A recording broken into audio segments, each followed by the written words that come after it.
Soy Daniela Goggi, directora de Absurda. ¿Querés ser mi novia?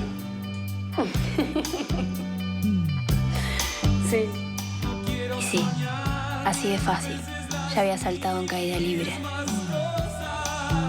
Lo que no tuve en cuenta es que al final de una caída siempre viene el impacto. Hola. No. Absurda es la historia de una chica joven, adolescente, que empieza un romance, con un tipo que le lleva 10 años. Eso se empieza a transformar en una obsesión. Esa relación despareja de alguien de 15 años con un tipo de 28 años no es lo mismo la importancia que tiene esa relación para ella que tiene para él. El padecimiento doloroso que ella tiene de una historia de amor, ella lo pasa a castigarse en el cuerpo dejando de comer.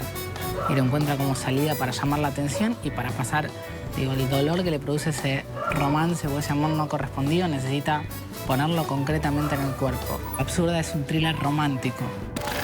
Los derechos de la novela los compran los chicos de Haciendo Cine y ahí me sumo yo, aparte arrancar a terminar con el desarrollo de guión y arrancar con Absurda.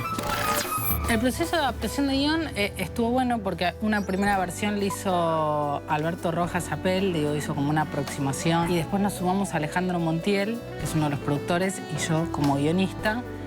Y empezamos a darle, también este trabajo de thriller y y empezamos a tomar también ciertas licencias que había que tomar con la novela.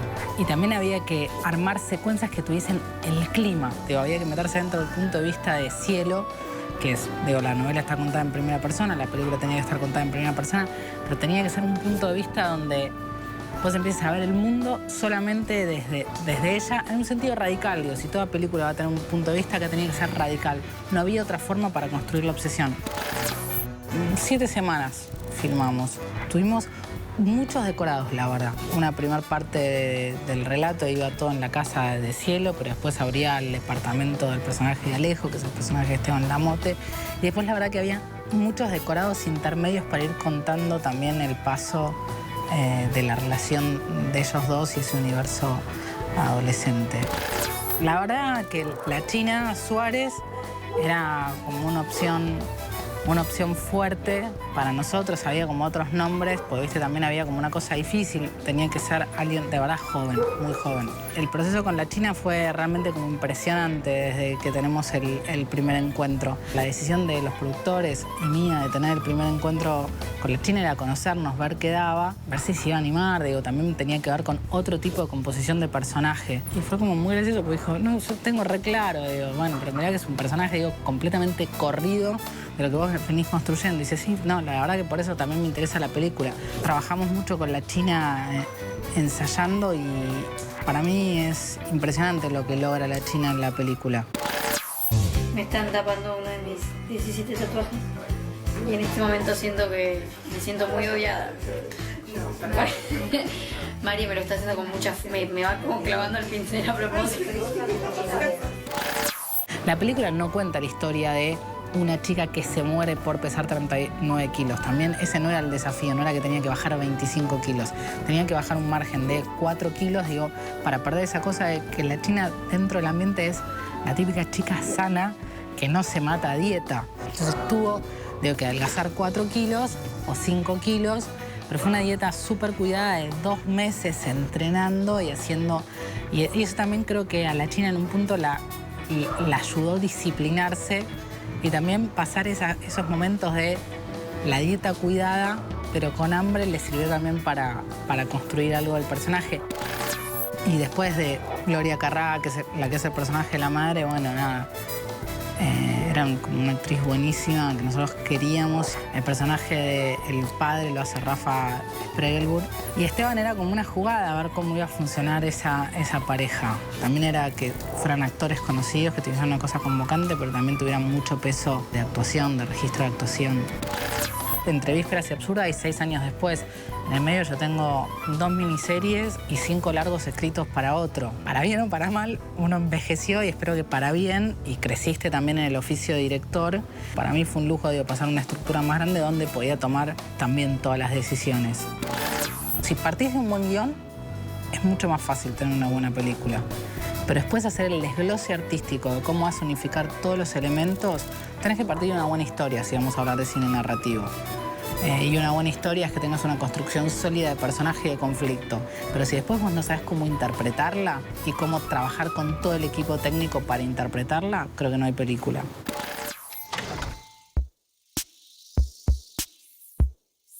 Hola, soy Alejandro Chomsky y estamos aquí con los muchachos de la DAC charlando de cine.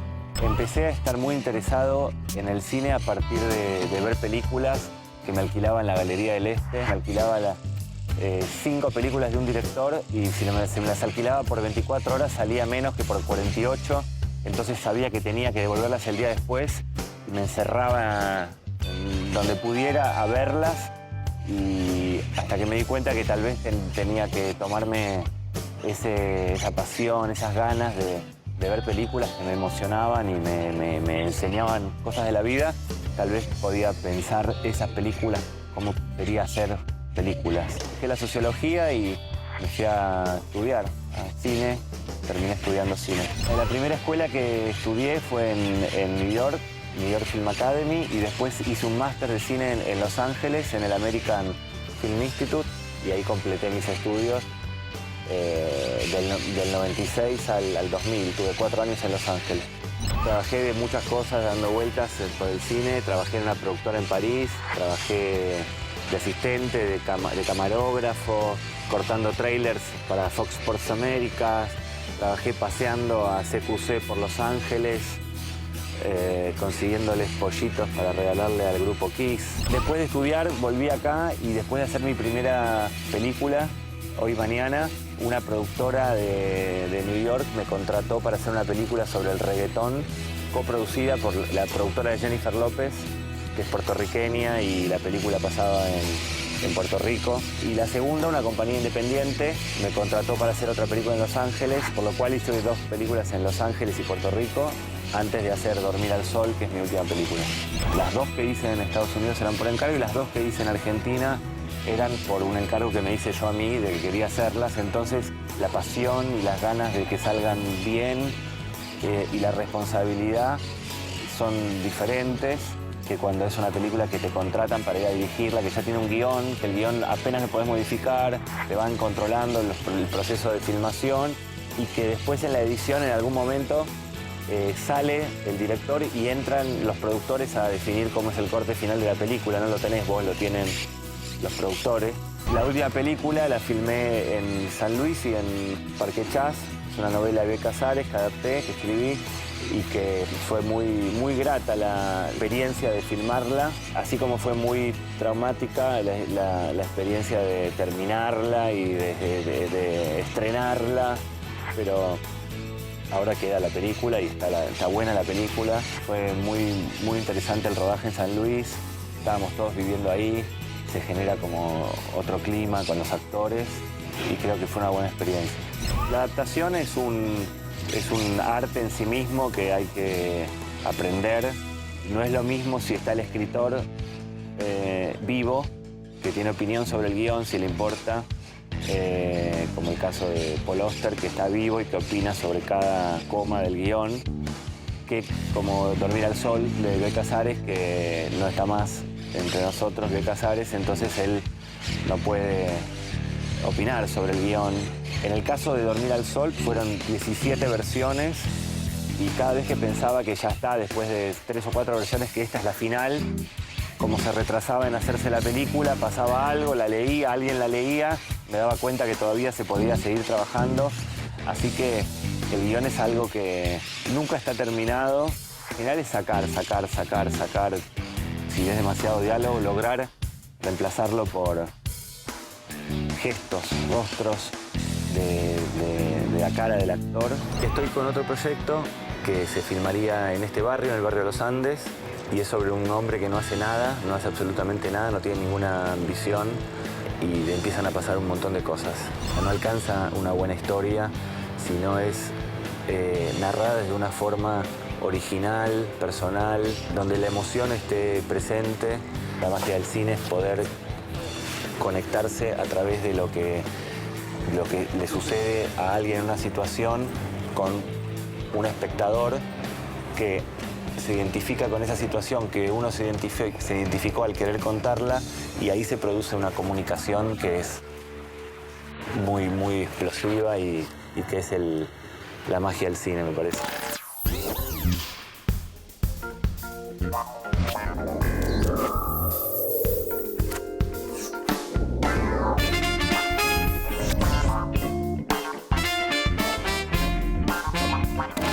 Hola, mi nombre es Rodrigo Vila, soy el director de la película Boca Juniors 3D.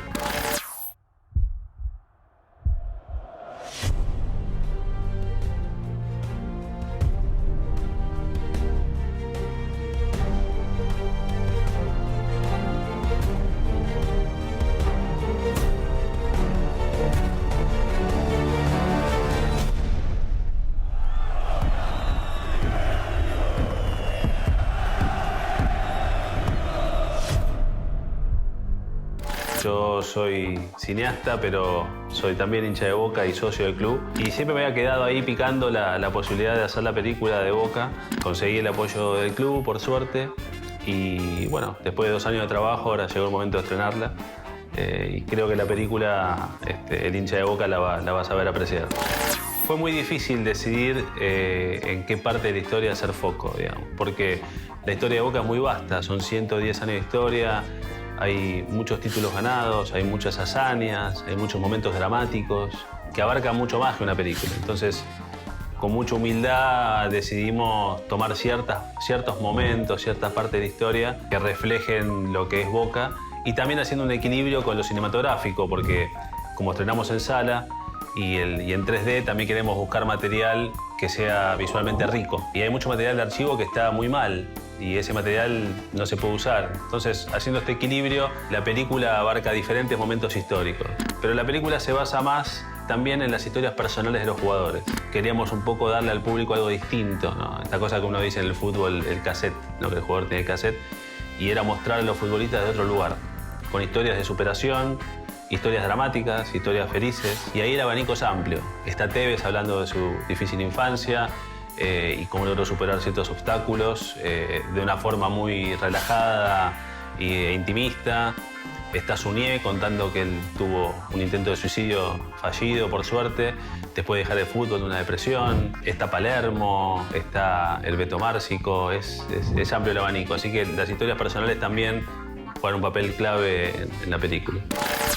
Hacer la película en 3D fue una decisión también pensada para darle al público de Boca y al público en general que le gusta el fútbol algo diferente. Nunca se había hecho un largometraje 3D de fútbol para cine. Este es el primero. Al principio había que probar, había dudas, decir, bueno, ¿cómo se verá el fútbol en 3D, no? Había opiniones encontradas. Entonces desarrollamos diferentes pruebas que hicimos y fueron muy exitosas, y a partir de ahí tomamos la decisión de decir, ok, la vamos a hacer en 3D. Pero también hay un factor que el hincha lo va a saber apreciar, que es estar adentro de la Bombonera. La hinchada de Boca entran 45.000, 50.000 personas, y hay un país entero donde hay muchos hinchas de Boca. Entonces dijimos, bueno, ¿qué podemos darle al hincha para que pueda vivir esa experiencia, ¿no? Vivir la experiencia Boca. Y el 3D sumado al sonido 5.1 era la combinación ideal. Así que hicimos una serie de varias grabaciones en 3D dentro de la cancha, inclusive saliendo del túnel en un Boca River. Entonces el espectador se va a sentar en la butaca, va a ser como una realidad virtual casi, ¿no? Porque pusimos micrófonos en lugares estratégicos de la cancha, grabando todo el audio, la acústica de la Bombonera, que es muy particular. Así que el efecto creo que está muy bien logrado, y que el espectador en el cine realmente se va a sentir saliendo del túnel a la cancha con los papelitos en 3D que se le vienen encima, y el sonido de la hinchada que es estremecedor. Y con respecto a las entrevistas, es un tema complicado porque como es una película de 100 minutos, no podemos entrevistar a todos los que quisiéramos, porque sería una película de pura gente hablando. Entonces hubo que ir viendo, eligiendo, o también con las agendas de algunos futbolistas, y ver quiénes estaban, quiénes no. Pero creo que están todos de alguna forma u otra representados en la película. Después Maradona, por ejemplo, que está en la película, o algunos que nos han dejado, que no están presentes, pero están en la película. Así que creo que en ese aspecto el hincha de Boca va a verse bien representado. Yo personalmente los trabajos que hice son muy eclécticos. Me tocó producir y estrenar la película Amapola, dirigida por Eugenio Zanetti. También participamos en la producción de Delirium, que es una película con Ricardo Darín, que es un delirio, como su nombre lo dice.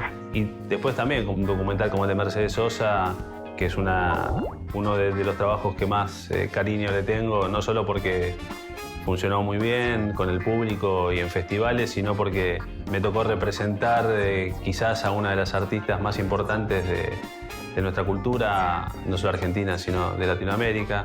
Yo creo que pensar en el espectador es muy personal de cada director y cada realizador. En mi caso particular, yo siempre pienso en el que va a ver la película, porque en definitiva uno que realiza una obra de arte o una película lo hace para que lo vean los demás. Entonces es ineludible pensar.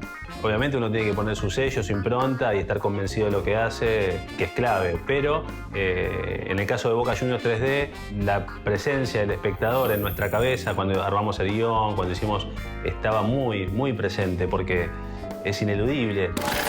Creo que el cine argentino está pasando un momento genial y hay autores y directores que son brillantes, ¿no? El género documental en términos locales me parece que está, como te decía, como el cine, pasando un gran momento. Creo que se ha vuelto un género muy prolífico en Argentina. Y aparte me parece también que en estos últimos años hubo, gracias a un poco todo el incentivo del Instituto de Cine y los concursos que se han armado a nivel nacional, ha dado la posibilidad también a que un montón de nuevos realizadores tengan la posibilidad de contar sus historias y eso no se ve en muchos países del mundo.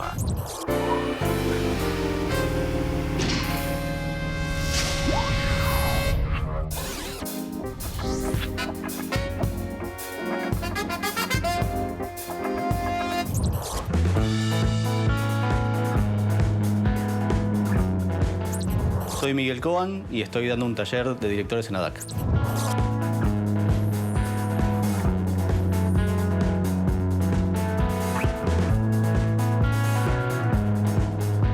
Lo que traté de hacer fue ese recorrido en el cual yo me fui formando como cineasta al mismo tiempo que se iba formando en mí ese concepto del espectador que para mí es fundamental, desde el cual uno construye también su película. El director, para bien o para mal, tiene una sola forma de trabajar el concepto del público. Le transmite un mensaje a un oyente. No es un espectador real, en caso del cine, no, es un espectador absolutamente personal, es nuestro espectador ideal y uno hace la película para ese espectador ideal. Me sentí muy bien con la participación del público. Yo suelo irme bastante por las ramas y nunca sabés después cómo eso vuelve con las preguntas y comentarios del público, pero la verdad que estuvo muy lindo.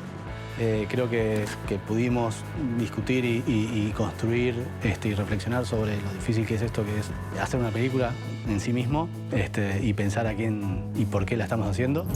Del taller me llevo muchos conceptos nuevos que siempre vienen bien para implementarlos en las producciones propias. Y muy linda experiencia, sobre todo con las historias que nos cuentan y todas las peripecias que pasa uno a la hora de dirigir, de producir.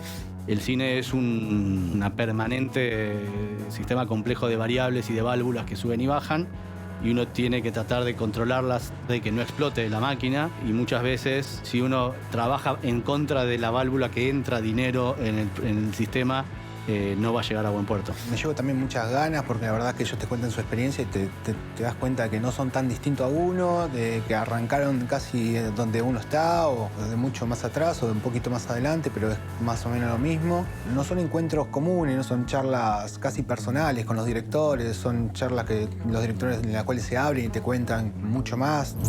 Y este tipo de encuentros a mí me parece que está muy bueno. Claramente la DAC está consolidándose como un lugar de encuentro y discusión del cine, no solamente conceptual, sino también físicamente, y eso creo que es súper importante. Para mí, este tipo de discusiones que tienen que ver con para quién y cómo y en función de qué hacemos películas, no es algo tampoco muy común y está buenísimo planteárselo.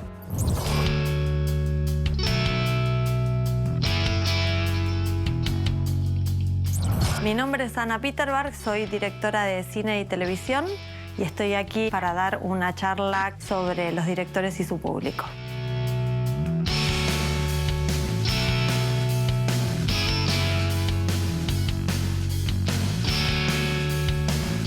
A partir de mi propia experiencia, intenté hacer un recorrido sobre lo que a mí me pasa con el término el público, qué es lo que uno piensa en relación a la audiencia en las distintas etapas. Mi percepción de uno como espectador cuando ve una película, cómo empieza a entender lo que ve proyectado, de qué manera uno se relaciona con eso y de qué manera nosotros como directores está bueno que hagamos el ejercicio de ponernos en el lugar del espectador y poder construir teniendo presente ese diálogo, esa comunicación que es lo que uno finalmente hace, ¿no? La imagen esta se llama Pato Conejo. Me pareció interesante porque sirve para pensar de qué manera interpretamos lo que vemos. Cuando, por ejemplo, uno piensa en hacer un producto para las 6 de la tarde, televisión de aire, si uno alude a este tipo de imágenes, está generando en el espectador una necesidad de elaboración que probablemente no tenga respuesta, porque este tipo de imágenes son inestables. Entonces me parece que está bueno como separar cómo un director piensa a la audiencia en términos de si es un proyecto en el que yo me desentiendo de una cadena industrial o donde yo participo de esa cadena industrial. Estuvo muy bueno, la verdad es que yo disfruté mucho la charla, el público fue muy participativo. Yo tenía pensado como un recorrido a la hora de dar la charla y se fue modificando un poco sobre la marcha a partir de las preguntas de la gente. Me gustó la charla que dio Ana, me pareció súper interesante con respecto a todo lo relacionado con su ópera prima y después también habló con respecto a su otro proyecto de Los Siete Locos, que es otra metodología de poder seguir desarrollando los personajes a través de los capítulos, a diferencia de su ópera prima que ponía todo ahí. Me gustó como esos dos planteos. Cuando vos empezás a lavar una historia o por miedos o cuando empezás a transar de alguna manera con ciertas cosas, tenés que estar muy atenta de que no se pierda la esencia y el espíritu de eso que hiciste, porque ahí ya no es nada. Me parece que es una iniciativa que está muy buena porque es algo sobre lo que creo que nosotros como directores está bueno que reflexionemos y que pensemos, como tratar de romper un poco ese abismo que se crea entre uno solo creando y el otro imaginario, y también ver lo que le pasa al otro con lo que uno hace. Cuanto más pensemos y reflexionemos sobre este tema, vamos a facilitar a que el tema de la exhibición y la distribución, que es un verdadero problema para el cine nacional actual, empecemos a desentrañarlo un poquitito más.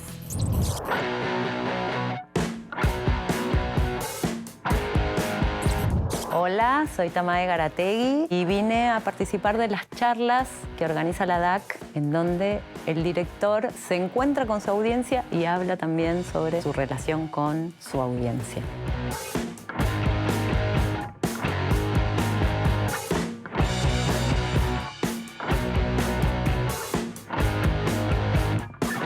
El tema que me llegó fue el director y su audiencia. Y un poco pensando, ¿no?, cómo entrarle al tema, me pregunté, dije, ¿y mi audiencia?